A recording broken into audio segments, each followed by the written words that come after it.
To all of you. So कल हमने NCERT fifth class तक कंप्लीट कर लिया था, सॉरी फोर्थ चैप्टर तक। एंड आज स्टार्ट करेंगे चैप्टर नंबर फिफ्थ। एंड बढ़ने से पहले मैं कुछ कहना चाहूँगी कि जिन्होंने मुझे सब्सक्राइब किया है, क्योंकि मैंने जब पहले यूट्यूब अपना चैनल बनाया था तो व्हाट्सएप पे वगैरह वगैरह पे स्टेटस लगाया था। दैट्स वाई मेरे कुछ रिलेटिव्स ने भी सब्सक्राइब कर लिया। एंड कुछ फ्रेंड्स ने भी, जिनको इस वीडियो की या फिर इस चैनल की वास्तव में ज़रूरत नहीं थी। तो मैं चाहती हूँ अगर ये कभी देखे वीडियो तो प्लीज़ वो अनसब्सक्राइब कर दें, और सब्सक्राइब सिर्फ वही करें जो डेली नोटिफिकेशन का सच में वेट कर रहे हों, जिनको ज़रूरत हो, जो पढ़ रहे हों। नहीं तो प्लीज़ अनसब्सक्राइब कर दें आप लोग। और जो सच मैं चाहती हूँ कि भले दो ही लोग मेरी वीडियो देखें, बट वो पूरा पूरा देखें, कंप्लीट देखें, और उससे कुछ सीखे, ना कि बस ये मैं मतलब कि मुझे बहुत इससे कुछ करना है, सब्सक्राइबर बढ़वाना है। मुझे रियल सब्सक्राइबर्स चाहिए जो कि डेली मेरे नोटिफिकेशन का वेट करें, पढ़े, जिसके लिए मतलब मैं थोड़ा सा भी अगर प्रॉफिटेबल मेरी वीडियो हो रही है तो बस वही देखें और पूरा देखें। जब भी देखें, भले 5 हों, 6 हों, 7 लोग हो, बस मैं ये समझूंगी कि मैं मतलब कुछ मेरे पास अगर थोड़ा बहुत भी है ज्ञान तो मैं दे रही हूँ लोगों को। सो प्लीज़ तो और जो भी देखता है वीडियो तो प्लीज़ कमेंट किया करिए कि ठीक है कि नहीं ठीक है, बहुत बेकार है कि बहुत अच्छा है, जो भी है कमेंट किया करिए प्लीज़। सो स्टार्ट करते हैं। यहाँ पे क्या बताती हैं हमें किताबें और कब्रें। यहाँ पे बेसिकली जो बताया गया है कि जो हम साहित्य हैं, वैदिक साहित्य के बारे में बताया गया है, जो 4 हैं, वेद हैं, फिर पुराण के बारे में पढ़ेंगे, उपनिषद के बारे में, है ना, ब्राह्मण। तो ये सारी चीज़ें इसमें बताई गई हैं, बहुत डिटेल में नहीं है क्योंकि क्लास 6 के ये एनसीईआरटी हिस्ट्री है, लेकिन आगे बढ़ते जाएंगे तो धीरे धीरे करते जाएंगे कंप्लीट। तो देखो, दुनिया के प्राचीनतम ग्रंथों में एक, शायद तुमने वेदों के बारे में सुना होगा, बिल्कुल सबने सुना होगा। वेद कितने हैं? 4 हैं। अब यहीं से फैक्ट स्टार्ट हो जा रहे हैं, सबको पता होगा, बहुत बेसिक फैक्ट्स हैं ये। बट देखो, आज बिहार पीएससी का जो एग्ज़ाम था उसमें कितने बेसिक बेसिक चीज़ें आई थी, बहुत मतलब कि ऐसा लग नहीं रहा था कि पीएससी का पेपर है, बोलना नहीं चाहिए, बट हाँ मतलब अच्छे, मतलब बहुत अच्छे फैक्ट्स आए थे। तो आप क्लास 6 की एनसीईआरटी कंप्लीट करने के बाद आपको लगेगा कि एक मतलब आपके पास बैगेज हो गया है, मतलब फैक्ट का। तो वेद कितने प्रकार के होते हैं? 4 प्रकार के। एक ऋग्वेद हो गया, एक सामवेद हो गया, एक यजुर्वेद हो गया, एक अथर्ववेद हो गया। सबसे पुराना वेद ऋग्वेद है, जिसकी रचना लगभग 3500 साल पहले हुई। ऋग्वेद में 1000 से ज़्यादा प्रार्थनाएं हैं, जिन्हें क्या कहा गया है? सूक्त। सूक्त क्या होता है? जो ऋग्वेद में प्रार्थनाएं संकलित है उन्हें सूक्त कहा गया है। और सूक्त का मतलब क्या है? अच्छी तरह से बोला गया। अब आप सबको पता है कि जो ऋग्वेद है, वेद है, ये मतलब लिख के इनका वर्णन नहीं किया गया। इन्हें खाली बोल के, जो उस टाइम पे, जो उस ज़माने के जो ऋषि मुनि थे, वो बोल के अपने शिष्यों को ऋग्वेद की शिक्षा देते थे। तो इसे सूक्त कहा गया क्योंकि ये अच्छी तरीके से बोल बोल के लोगों को शिक्षा दिया जाता था इनके सूक्त के माध्यम से। और इनका तो जो लिखने का जो काम था वो बहुत वर्षों बाद किया गया, लिपिबद्ध किया गया था। लेकिन जो बेसिकली ऋग्वेद था वो बोल कर ही एक दूसरे को सिखाया या पढ़ाया जाता था। विभिन्न देवी देवताओं की स्तुति में ये रचे गए हैं। इनमें से 3 देवता बहुत महत्वपूर्ण हैं, एक अग्नि, एक इंद्र और एक सोम। तो जो इम्पोर्टेंस है देवताओं की, ऋग्वेद में सबसे ज़्यादा इम्पोर्टेंट थे इंद्र, जिनके जो प्रशंसा में 250 सूक्त लिखे गए थे। फिर अग्नि थे, जिनकी प्रशंसा में 200 सूक्त लिखे गए थे। फिर सोम थे। तो अग्नि आग के देवता, इंद्र युद्ध के देवता, और सोम एक पौधा है जिसे एक खास पेय बनाया जाता था। वैदिक प्रार्थनाओं की रचना ऋषियों ने की थी। आचार्य विद्यार्थियों को इन्हें अक्षरों, शब्दों और वाक्यों में बांटकर सस्वर पाठ का कंठस्थ करवाते थे। अधिकांश सूक्तों के रचयिता सीखने और सिखाने वाले पुरुष थे। कुछ प्रार्थनाओं की रचना महिलाओं ने भी की थी। ऋग्वेद की भाषा क्या थी? प्राक संस्कृत या वैदिक संस्कृत। ये इंपॉर्टेंट है। अभी तक जो हमने फैक्ट पढ़े वो नॉर्मल थे, मतलब सबको पता है। बट जैसे यहाँ पे बहुत माइनर डिफरेंस है कि ऋग्वेद की भाषा क्या थी? संस्कृत, हम सबको पता है। बट कभी कभी ये भी आ सकता है कि संस्कृत में भी कौन सी, तो जो स्टार्टिंग की जो प्राक संस्कृति थी वो थी वैदिक संस्कृति, और उत्तर संस्कृति नहीं, वैदिक संस्कृति थी। ठीक है, तो ऋग्वेद की भाषा क्या थी? प्राक संस्कृति, इसे ही वैदिक संस्कृति कहते हैं। फिर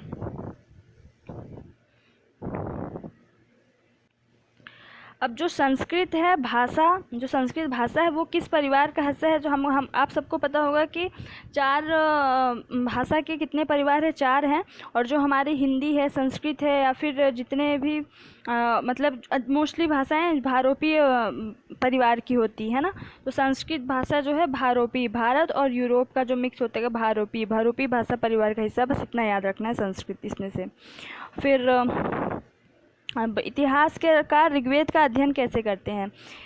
तो इतिहासकार पुरातत्ववेत्ताओं की तरह ही अतीत के बारे में जानकारी इकट्ठी करते हैं, लेकिन भौतिक अवशेषों के अलावा वे लिखित स्रोतों का भी उपयोग करते हैं। ऋग्वेद की कुछ सूक्त वार्तालाप के रूप में, हमने बताया कि वहाँ पे उस टाइम पे लिखने की परंपरा ऋग्वेद में नहीं थी, तो उस सूक्त वार्तालाप के रूप में है, यानी कि एक दूसरे से जो चर्चाएँ होती, डिस्कशंस होता था, वही सूक्त के रूप में बोले जाते थे। विश्वामित्र नामक ऋषि और देवियों के रूप में पूजित दो नदियों व्यास और सतलज के बीच यह संवाद एक ऐसा ही सूक्त का अंश है। तो यहाँ पे बहुत इंपॉर्टेंट है, पूछा जा सकता है कि कौन सी दो नदियों और विश्वामित्र नामक ऋषि के मध्य ऋग्वेद के एक सूक्त का संवाद मतलब प्रचलित है। तो वो दो नदियाँ आपको लिखना है, व्यास और सतलज, दो नदियाँ थी जो देवी के रूप में पूजित थी, और विश्वामित्र के बीच में वह सूक्त मतलब सूक्त का वार्तालाप है।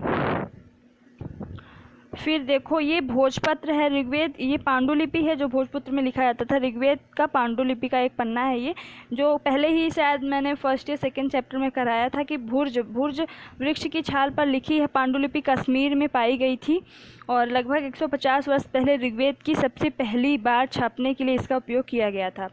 तो यही है। और जो भुर्ज नामक जो वृक्ष पाए जाते हैं वो मोस्टली भारत के कौन से क्षेत्र में या फिर पूरे वर्ल्ड के कौन से क्षेत्र में पाए जाते हैं? तो जो हिमालयी क्षेत्र होते हैं वहाँ पे जो वनस्पति पाई जाती हैं, उन्हीं वनस्पतियों में से एक है भुर्ज वृक्ष, जिसकी छाल पर लिखा जाता है, उसे बोलते हैं भोजपत्र या फिर पांडुलिपि। अब देखो ये जो पूरा संवाद है विश्वामित्र और सतलज और व्यास नदियों के बीच, तो ये पढ़ना नहीं है, बस ये बताया गया है। बस आपको इतना याद रखना है कि दो नदियाँ थी, सतलज और व्यास, और विश्वामित्र एक ऋषि थे, उनके बीच का एक संवाद ऋग्वेद में है सूक्त के रूप में। ठीक है, देखो ऋग्वेद में पशुपालन कैसे होता था? आप सबको पता होगा कि जो ऋग्वेद में एक मिनट, जो भोजन का या फिर कह लें कि आय का जो प्रमुख साधन था क्या था? पशुपालन। हड़प्पा सभ्यता में प्रमुख जो उस टाइम पे था वो कृषि भी कह सकते हैं, कुछ लोग व्यापार भी कहते हैं, लेकिन जो ऋग्वैदिक काल आते आते जो प्रमुख कार्य ऋग्वैदिक लोगों का क्या हो गया था? पशुपालन हो गया था। और जो कृषि था वो मतलब कि गौण कार्य रह गया था। तो मवेशी, घोड़े और रथ, ऋग्वेद में मवेशियों, बच्चों, खासकर पुत्रों और घोड़ों की प्राप्ति के लिए अनेक प्रार्थनाएं हैं। तो ये क्वेश्चन सीधे सीधे पूछा जा सकता है कि ऋग्वेद में निम्नलिखित में से किन किन के लिए प्रार्थनाएं संकलित की गई हैं? तो पहला दे दिया जाएगा मवेशी, घोड़े और पुत्र के लिए, दूसरा दे दिया जाएगा अग्नि के लिए, इंद्र के लिए, तीसरा दे दिया जाएगा पहाड़ के लिए, जल के लिए, चौथा दे दिया जाएगा इनमें से कोई नहीं। तो आपको आंसर लगाना पड़ेगा कि पहला मवेशी, पुत्र और घोड़ों के लिए, और दूसरा क्या था? इंद्र और अग्नि के लिए। तो इस तरीके से क्वेश्चन आते हैं, तो ये लिख लेना आप। घोड़ों को लड़ाई में रक्त खींचने के काम में लाया जाता था। इन लड़ाइयों में मवेशी जीत कर लाए जाते थे। लड़ाइयाँ वैसे ज़मीन के लिए भी लड़ी जाती थी जहाँ अच्छे चारागाह हो, या जहाँ पर जौ जैसी जल्दी तैयार हो जाने वाली फसलों को उपजाया जा सकता हो। कुछ लड़ाइयाँ पानी के स्रोतों, चलो ये इसमें नहीं है, बस इसमें यही है कि किसके लिए यहाँ पर प्रार्थनाएँ संकलित की गई हैं। अब देखो, युद्ध में जीते गए धन का कुछ भाग सरदार रख लेते थे तथा कुछ हिस्सा पुरोहित को दे दिया जाता था। शेष धन आम लोगों में बांट दिया जाता था। कुछ धन यज्ञ करने के लिए भी प्रयुक्त होता था। यज्ञ की आग में आहुति दी जाती थी। ये आहुतियाँ देवी देवताओं को दी जाती थी। घी, अनाज और कभी कभी जानवरों की भी आहुति, यानी उस टाइम पे ऋग्वेद काल में जो जानवरों की बलि है उसका प्रचलन बहुत ज़्यादा मात्रा में बढ़ गया था। अधिकांश पुरुष इन युद्धों में भाग लेते थे। यहाँ पे मतलब ऐसा कोई नहीं, हाँ, लेकिन एक ये है जैसे कि ऐसा पूछा था क्वेश्चन मेंस में हो या फिर प्रीलिम्स में कि ऋग्वैदिक कालीन जो प्रशासनिक व्यवस्था है, तो प्रशासनिक व्यवस्था में आपको सैनिक व्यवस्था भी लिखनी पड़ेगी। तो यहाँ पे ये इंपॉर्टेंट है, नोट करने लायक है कि ऋग्वैदिक काल में कोई स्थायी सेना नहीं थी, यानी कि वहाँ पे ऐसा नहीं था कि एक कोई प्रॉपर पर्टिकुलर मिलिट्री हो, उसके लिए वेतनिक व्यवस्था हो, ऐसा कुछ नहीं था ना, स्थायी सेना नहीं थी। लेकिन लोग सभाओं में मिलते जुलते थे, वह युद्ध व शांति के विषय में सलाह मशवरा करते थे, और यहाँ वे ऐसे लोगों को अपना सरदार चुनते थे जो बहुत बहादुर व कुशल योद्धा हो। और जो उस टाइम पे जो कबीलों के सरदार होते थे वो अपने आप में बहुत योद्धा व कुशल होते थे, उन्हीं को सरदार चुनते थे, और सरदार ही युद्ध का प्रमुख मतलब करता धरता होता था, वही प्रमुख होता था, कोई स्थायी सेना नहीं थी। बस इतना ही यहाँ पे लिखने लायक है, नोट करने लायक है। लोगों का वर्गीकरण काम, भाषा, परिवार, समुदाय, निवास स्थान या सांस्कृतिक परंपरा के आधार पर किया जाता था। ऋग्वेद में लोगों की विशेषता बताना। अब देखो, ऋग्वेद में नो डाउट विभाजन था, लेकिन वहाँ पे जन्म के आधार पर या जाति के आधार पर नहीं था। वहाँ पे ऐसा था कि आप कौन सा काम करना चाहते हैं। अगर कोई ब्राह्मण है लेकिन उसको युद्ध में शस्त्र अस्त्र में शिक्षा लेनी है और उसे उस चीज़ में इंटरेस्ट है, तो वो मतलब क्षत्रिय कहला सकता था। अगर कोई क्षत्रिय है और उसको व्यापार वाणिज्य अच्छा लगता था, तो वो मतलब वैसे का कार्य कर सकता था। तो वहाँ पे ऋग्वैदिक काल में जो है विभाजन जो समाज का विभाजन था वह सिर्फ कार्य के आधार पर था, ना कि जाति के आधार पर। हाँ, लेकिन उत्तर वैदिक काल आते आते तक उनका विभाजन होने लगा था, किसमें, जाति के आधार पर। ठीक। और ऐसे दो समूह हैं जिनका वर्गीकरण काम के आधार पर किया गया है। पुरोहित, जिन्हें कभी कभी ब्राह्मण कहा जाता था और तरह तरह के यज्ञ करते थे, और दूसरे लोग राजा, यानी पुरोहित यानी ब्राह्मण, और राजा यानी क्षत्रिय। फिर यहाँ पे ऐसा कुछ नहीं है। हाँ, लेकिन यहाँ पे जो राजा के बारे में बताया गया है, देखिए अभी हमने क्या पढ़ा कि पहली बात तो ऋग्वेद में स्थायी सेना नहीं थी। दूसरा, ये राजा वैसे नहीं थे जिनके बारे में हम बाद में पढ़ेंगे। ये ना तो बड़ी राजधानियों और महलों में रहते थे, ना इनके पास सेना थी, ना ही ये कर वसूलते थे। प्रायः राजा की मृत्यु के बाद उसका बेटा अपने आप ही शासक नहीं बन जाता था। यानी जो हम अशोक के टाइम, जो मौर्य काल में जैसे अशोक जैसे लोगों, या फिर गुप्त में समुद्रगुप्त, ये जितने भी मतलब 6ठी शताब्दी के बाद के हमने जो देखे हैं राजा महाराजा, उस टाइप के राजा उस टाइम पे नहीं होते थे। उस टाइप में नॉर्मल जो बहुत योद्धा होता था, बहुत कुशल होता था, उसे ही लोग राजा मान लेते थे और वही लोगों की रक्षा करते थे। उनके पास, न राजाओं के पास ना तो कोई बहुत बड़ी राजधानी थी, ना ही उनके पास इतना पैसा होता था, क्योंकि कर भी नहीं वसूलते थे, ना ही उनके पास कोई स्थायी सेना थी। मतलब कुल मिला के उनके पास कोई शक्ति नहीं थी, बस एक दायित्व था। वो क्या था कि लोगों की रक्षा करना है। ठीक है। अब जनता या पूरे समुदाय के लिए दो शब्दों का इस्तेमाल होता था। एक था जन, जिसका प्रयोग हिंदी व अन्य भाषाओं में आज भी होता था। दूसरा था विष, जिसे वैश्य शब्द से निकला है। विष किससे निकला है? वैश्य शब्द से, है ना। तो इसके बारे में हम अभी चैप्टर 6 नंबर पे पढ़ेंगे। तो जो आपको पता होगा कि जो ऋग्वेद में सबसे छोटी जो इकाई थी वो क्या थी? कुल थी, है ना। और तो ये जन हो गया, एक विष, मतलब अभी हम आगे पढ़ेंगे डिटेल में। ऋग्वेद में विष और जनों के नाम मिलते हैं, इसलिए हमें पुरुजन हो गया, या फिर विष, भरत जन हो गया, यदुजन हो गया, इन सब के उल्लेख मिलते हैं। जिन लोगों ने इन प्रार्थनाओं की रचना की वे कभी कभी खुद को आर्य कहते थे तथा अपने विरोधियों को दास या दस्यु कहते थे। अब देखो, दास या दस्यु एक शब्दावली है, तो क्वेश्चन आ सकता है कि दास या दस्यु कौन थे? तो जो आर्य के पर मतलब कि बहुत ज़्यादा विरोधी थे, आर्यों के विरोधी दास या दस्यु कहलाए। वैसे तो दस्यु का मतलब होता है वो डकैत होता है, और दास का मतलब होता है गुलाम। लेकिन जिन्होंने ऋग्वेद की रचना नहीं की या प्रार्थनाओं की रचना नहीं की और आर्यों के परम मतलब विरोधी थे, वही दास या दस्यु कहलाते थे। दस्यु वे लोग होते थे जो यज्ञ नहीं करते थे, यानी कि जो आर्य करते थे उनके अपोजिट जो रहते थे वही दास या दस्यु कहलाए, और शायद दूसरी भाषाएं बोलते थे। बाद में वे समय में दास शब्द का मतलब गुलाम हो गया। दास वे स्त्री और पुरुष होते थे जिन्हें युद्ध में बंदी बनाया जाता था। उन्हें उनके मालिक की जायदाद माना जाता था। जो भी काम मालिक चाहते थे उन्हें वह सब करना पड़ता था। अब देखो, हमने ऋग्वेद जब एक टाइम पे वहाँ उत्तर भारत के जो उत्तरी क्षेत्र में ऋग्वेद या फिर अन्य वेदों की रचना की जा रही थी, वहीं दक्षिणी क्षेत्र में महापाषाण काल की रचना, मतलब महापाषाण काल आ चुका था। तो देखिए, महापाषाण काल क्या होते हैं? महापाषाण ये शिलाखंड होते हैं। महापाषाण, शिला यानी कि जो पत्थर होते हैं उनके खंड, टुकड़े। महा यानी बड़ा, पाषाण यानी पत्थर। तो शिलाखंड नाम से महापाषाण जाने जाते हैं। ये पत्थर दफन करने की जगह पर लोगों द्वारा बड़े करीने से लगाए गए थे, और ये दफन, जहाँ पे लोगों को दफन किया जाता था वहाँ पे पत्थरों को लगाया जाता था। महापाषाण कब्रें बनाने की प्रथा लगभग 3000 साल पहले शुरू हुई। ये प्रथा कहाँ कहाँ है, ये इंपॉर्टेंट नोट कर लेना कि जो महापाषाण कालीन जो कब्र है, यह प्रथा थी दक्कन यानी महाराष्ट्र का एरिया, दक्षिण भारत में, उत्तर पूर्वी भारत में और कश्मीर में, है ना। तो ये चीज़ ज़रूर नोट करना कहाँ कहाँ पे प्रचलन था इनका।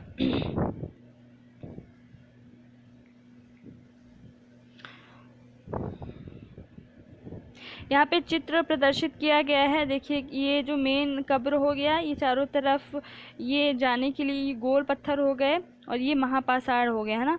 तो कई बार पुरातत्वविदों को गोलाकार सजाए हुए पत्थर मिलते हैं, कई बार अकेला खड़ा हुआ पत्थर भी मिलता है, मतलब अलग अलग तरीके से यहाँ पे पत्थर दर्शाए गए हैं महापाषाण काल, है ना। यहाँ पे ऐसा कुछ पढ़ने लायक नहीं है। यहाँ पे कुछ इम्पोर्टेंट फैक्ट है। देखो इन सब कब्रों में कुछ समानताएं हैं। समानताएं, मृतकों को खास किस्म की मिट्टी के बर्तनों के साथ दफनाया जाता था, जिन्हें काले लाल मिट्टी के बर्तनों के नाम से जाना जाता है। पहली बात तो आपको याद होगा, अभी जो हमने हड़प्पा सभ्यता के बारे में जो मृदभांड मिट्टी के बर्तन की विशेषता पढ़ी थी, उनमें क्या थी कि जो काले कलर की मिट्टी होंगी, नहीं शायद हाँ, लाल कलर की जो मिट्टी होगा, मतलब मिट्टी के बर्तन होंगे लाल कलर का, और उसमें इस काले कलर के कलर से डिजाइन किया जाएगा, ठीक। और यहाँ पे क्या बताया गया है कि काले लाल मिट्टी के बर्तनों के नाम से जाना जाता है। काले लाल मिट्टी के बर्तन महापाषाण काल में प्रचलित थे। और यहाँ पे लोह के औजार भी मिले हैं, घोड़ों के कंकाल भी मिले हैं, और सोने के गहने वगैरह वगैरह भी मिले हैं। अब देखो यहाँ पे मेंस के लिए बहुत इंपॉर्टेंट फैक्ट निकल के आता है। जैसे हम अभी भी आर्थिक आधार पे या फिर कह लें कि जाति के आधार पर विभाजित हो जाते हैं और पूर्वाग्रह आ जाता है अपने मन में, तो हम सभी के मन में कभी ना कभी, तो यही चीज़ उस टाइम पे भी थी। तो यहाँ पे बताया गया है कि लोगों की सामाजिक असमानताओं के बारे में पता करना। पुरातत्वविद यह मानते हैं कि कंकाल के साथ पाई गई चीज़ें मरे हुए व्यक्ति की ही रही होंगी। कभी कभी एक कब्र की तुलना में दूसरी कब्र में ज़्यादा चीज़ें मिली हैं। जैसे यहाँ पे ब्रह्मगिरी शायद कर्नाटक में, है ना। तो यहाँ एक व्यक्ति की कब्र में, अब ये फैक्ट भी है कि ब्रह्मगिरी में कहाँ पे, मतलब कि व्यक्ति की कब्र में 33 सोने के मनके और शंख पाए गए हैं। तो कहाँ है, ब्रह्मगिरी में। तो आप लिख लो कि कब्र में 33 सोने के मनके और शंख कहाँ पर पाए गए हैं, ब्रह्मगिरी में। दूसरे कंकालों के पास सिर्फ कुछ मिट्टी के बर्तन ही पाए गए हैं, वही ब्रह्मगिरी में भैया सोने के मनके पाए गए हैं। तो यहाँ पे एक सामाजिक असमानता को प्रदर्शित करता है। जो ब्रह्मगिरी में जिस व्यक्ति का कब्र था, उसके पास जब सोने के मनके पाए गए, तो हम ये अंदाज़ लगा सकते हैं कि वह व्यापारी रहा होगा, कुलीन वर्ग का रहा होगा, मतलब बहुत धनी व्यक्ति रहा होगा। और यह वही दूसरे जो कब्र हैं, उनके पास खाली मिट्टी के बर्तन और बहुत इसेंशियल चीज़ें ही पाई गई थी। तो उस टाइम पे भी सामाजिक असमानता थी, और वही हम आज भी, मतलब नो डाउट बहुत कम हो गया है सामाजिक असमानता, बट है, अभी भी है। कभी कभी महापाषाणों में एक से अधिक कंकाल मिलते हैं। वे ये दर्शाते हैं कि शायद एक ही परिवार के लोगों को एक ही स्थान पर अलग अलग समय पर दफनाया गया होगा। ये तो चलो वही सारी चीज़ें हैं।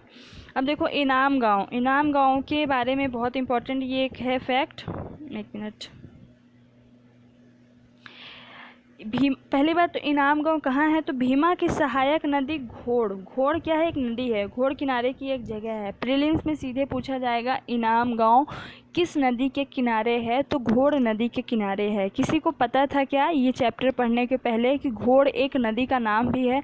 घोड़ भीमा नदी की सहायक नदी है, और घोड़ नदी के किनारे ही इनाम गांव जैसे ताम्रपाषाण काल बस्ती भी पाई गई थी, ठीक है। इस जगह पर 3600 से 2700 साल पहले लोग रहते थे। वहाँ वयस्क लोगों को प्रायः गड्ढे में सीधा लेटाकर दफनाया जाता था। उनका सिर उत्तर की ओर होता था।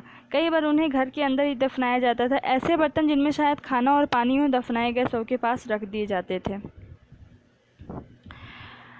ये इनाम गांव की बात हो रही है कि एक आदमी को 5 कमरों वाले मकान के आंगन में 4 पैरों वाले मिट्टी के एक बड़े संदूक में दफनाया गया था। तो क्वेश्चन पूछा जाएगा कि कहाँ पे, किस पुरास्थल में 5 कमरे वाले मकान के आंगन में किसी इंसान को दफनाया गया था, कब्र मिली है उसकी, तो होगा आंसर इनाम गांव। इनाम गांव किस नदी के किनारे है, तो घोड़ नदी के किनारे है। तो ऐसे क्वेश्चन आप नोट करते जाइए। यह घर गांव के सबसे बड़े घरों में एक था। इस घर में एक अनाज का गोदाम भी था। 100 के पैर मुड़े हुए थे, ठीक है। क्या बताते हैं हमें कंकालों के अध्ययन, ये सब नहीं पढ़ना है। अब देखो इनाम गांव के लोगों के काम धंधे क्या थे। इनाम गांव में पुरातत्वविदों को गेहूं, जौ, चावल, दाल, बाजरा, मटर, तिल के बीज मिले हैं। कई जानवरों को हड्डियां भी मिले हैं। तो ये क्वेश्चंस पूछे जा सकते हैं। हालांकि हड़प्पा सभ्यता में बहुत ज़्यादा इंपॉर्टेंट था कि क्या क्या अनाज उगाए जाते थे, बट हाँ एक बार आप देख लेना कि गेहूँ था, जौ था, चावल था, दाल था, बाजरा, मटर और तिल, ठीक है। और कई हड्डियों पर काटने के निशान से यह अंदाज़ा होता है कि लोग इन्हें खाते भी थे। और ये बहुत सारे जानवर हैं, किसको किसको याद रखेंगे, बस एक बार आप ये देख लो कि गाय, बैल, भैंस, बकरी, भेड़, कुत्ता, घोड़ा, गधा, सूअर, सांभर, चित्त, कबरा, हिरण, कृष्ण मृग, खरहा, नेवला, चिड़िया, घड़ियाल, कछुआ, केकड़ा और मछली की हड्डियाँ भी पाई गई हैं। और ऐसे साक्ष्य मिले हैं कि बेर, आंवला, जामुन, खजूर, कई तरह की रसभरियाँ एकत्र की जाती थी। तो ये सारी चीज़ें एक बार बस देख लेना, नोट तो नहीं करो आप। अब ये अनत्र आ गया, इसमें कुछ नहीं पढ़ना है, चीन वगैरह के बारे में है। ये देखो उपयोगी शब्द हो गए, वेद किसे कहते हैं, प्रार्थना, भाषा, रथ, है ना। तो अब कल्पना करो, ये बच्चों के लिए है। अब देखो सूक्त क्या होते थे, अच्छी तरह से बोले गए। ये सीधे सीधे ऐसा का ऐसा सेम टू सेम क्वेश्चन के फॉर्म में आ सकता है या फिर वन लाइनर आ सकता है। तो आप ये देख लो, सूक्त अच्छी तरह से बोला गया। जो ऋग्वेद में संकलित जो रचनाएं होती उन्हें सूक्त कहा जाता था। रथ क्या होता, यज्ञ क्या होता था, अनुष्ठान होता था। और जो दास क्या होते थे, गुलाम होते थे। महापाषाण सजाए गए पत्थर होते थे और रथ युद्ध में प्रयोग किया जाता था, ठीक है। तो ऐसे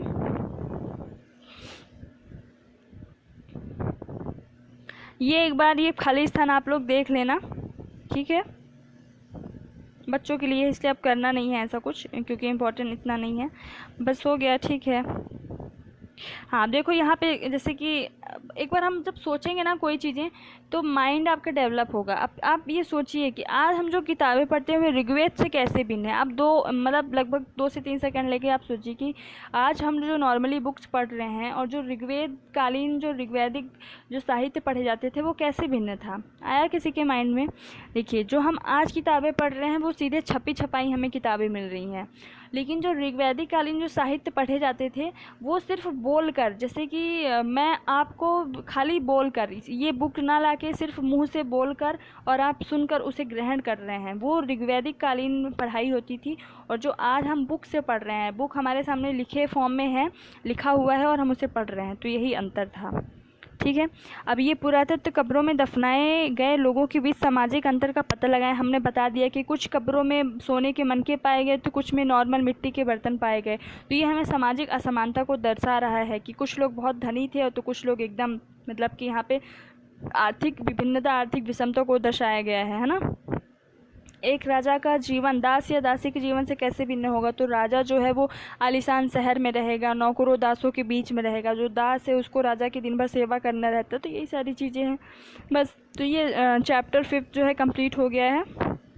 अब हम कल पढ़ेंगे राज्य, राजा और एक प्राचीन गढ़ राज्य।